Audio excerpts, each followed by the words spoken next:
বুঝেছি, তুমিও সোমিয়ার পেছনে পড়েছো তাই না? হ্যাঁ, আয়নায় মুখটা দেখেছো? কি ভাবো নিজেকে? হিরোগিরি দেখাচ্ছ? বলো, সোমিয়ার মাকে এখানে ভর্তি করাতে পারবে?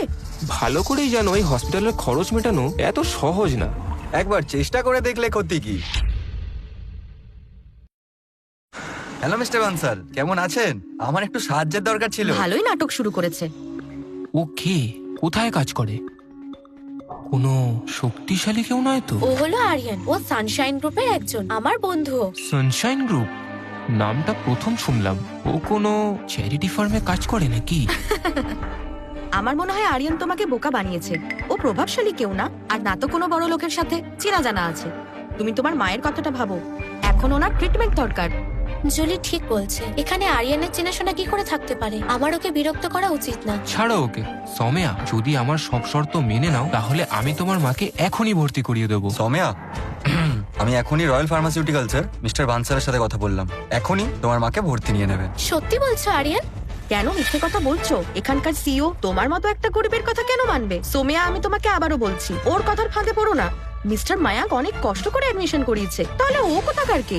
আরিয়ান, আমি এখানেই দাঁড়িয়ে আছি, আমিও দেখি তুমি কি করে সৌম্যার মাকে ভর্তি করাও। আচ্ছা, আঙ্কেল, মিস সোমিয়াকে? আঙ্কেল, ও হলো সৌম্যা, যার ব্যাপারে আমি বলেছিলাম। আমি আসার সময় হাসপাতালে ফোন করে দিয়েছিলাম, আর তোমার মাকে এখানে ভর্তির ব্যবস্থাও করে দিয়েছি। সব বড় ডক্টরদের ডেকে নিয়েছি, একটু পরেই আমরা কনসালটেশন শুরু করতে পারি। মনে হয় মিস্টার বানসাল খুব তাড়াতাড়ি কাজ করে। ভালো খবর, ধন্যবাদ মিস্টার মাইক, আমি কৃতজ্ঞ থাকবো। মায়াঙ্ক আমাকে সোমিয়ার অবস্থার কথা জানানোর সাথে সাথে মিস্টার বানসালের ফোন আসে। আমি তো ভাবতেই পারিনি যে মায়াঙ্কের এতটা সোর্স আছে। ও মিস্টার বানসালকেও চেনে। হয়তো এরপর থেকে আমার ওকে সাপোর্ট করা উচিত। মায়াঙ্ক কোনো দরকারে সোজা আমাকে বলবে, মিস্টার বানসালকে বিরক্ত করার দরকার নেই। কিছুই বুঝলাম না, মিস্টার বনসালের মধ্যে কি করে এলে? ঠিক আছে, তাহলে আমি গিয়ে কনসালটেশনের এগ্রিমেন্টটা করি। ধন্যবাদ আঙ্কেল। দেখলে তো, মিস্টার মাঙ্কের এক কথায় শুধু ট্রান্সফার না, কনসালটেশনও পাওয়া গেল। উনি কতটা শক্তিশালী, আর তুমি শুধু বাজে বকো। রোগীর বাড়ির লোক কোথায়? ডাক্তার, মা কেমন আছে?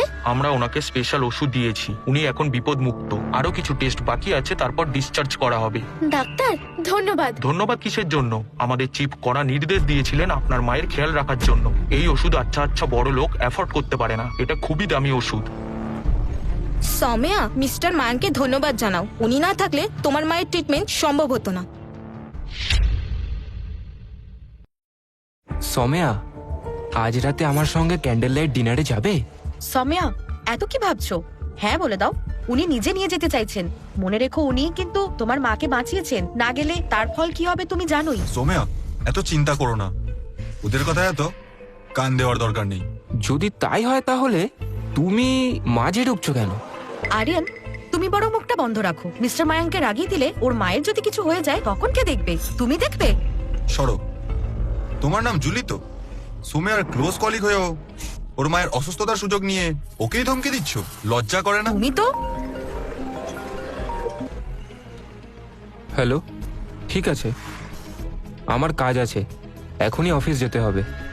আর তুমি ভালো করে ভাবো, আমাকে না করলে তোমার মায়ের ট্রিটমেন্টে তো ক্ষতি হবেই, সাথে তুমি আমার কোম্পানিতে কাজও করতে পারবে না। এখনো তোমার কাছে এগুলো প্রিয় না হলে বাকিটা তোমার ইচ্ছা। সোমিয়া, তোমার কি মাথা খারাপ হয়ে গেছে? মিস্টার মায়াঙ্ককে ছেড়ে ওই লুজারের কথা শুনছো তুমি? চলো। আরিয়ান, সব ঠিক হবে তো? সৌম্যা, চিন্তা করো না, তুমি শুধু মায়ের খেয়াল রাখো আর পড়াশোনায় মন দাও।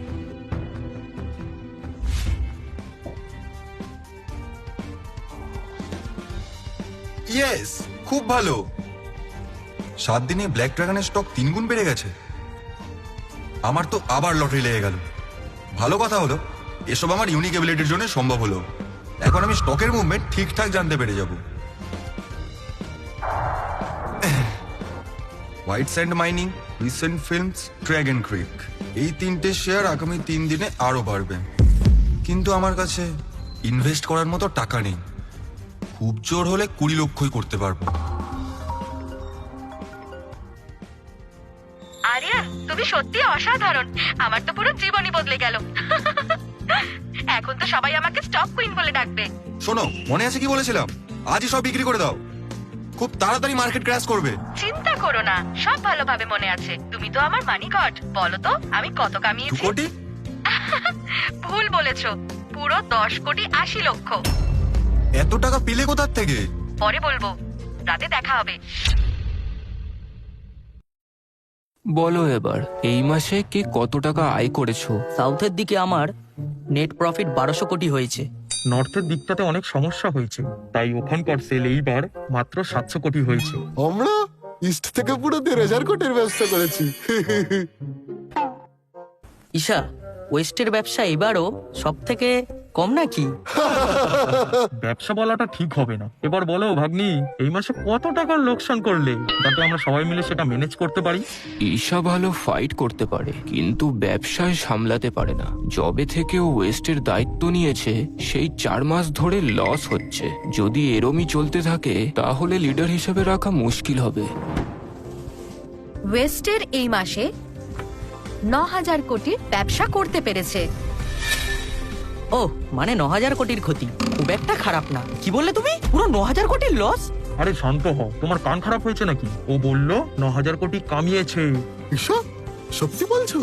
তুমি এত কি করে কামাতে পারলে? ঈশা, মজা করো না, এটা একটা বিজনেস মিটিং। বাচ্চাদের মতো করা বন্ধ করো। জানতাম তোমাদের বিশ্বাস হবে না। এই নাও, অ্যাকাউন্ট ব্যালেন্স নিজের চোখেই দেখে নাও। এখানে তো সত্যি 9,000 কোটি টাকা দেখাচ্ছে। এটা হতে পারে না। ঈশা, তুমি এটা কিভাবে করলে? এটা আরিয়ান আঙ্কেলের জন্যই হয়েছে। আমি ওনার কথা এই মাসের ফান্ড দিয়ে স্টক কিনেছি, আর আমাদের ইনভেস্টমেন্টের লাভ 3 গুণ হয়ে গেছে। এইবারটা তোমার কপাল ভালো ছিল, তাই এরম হলো।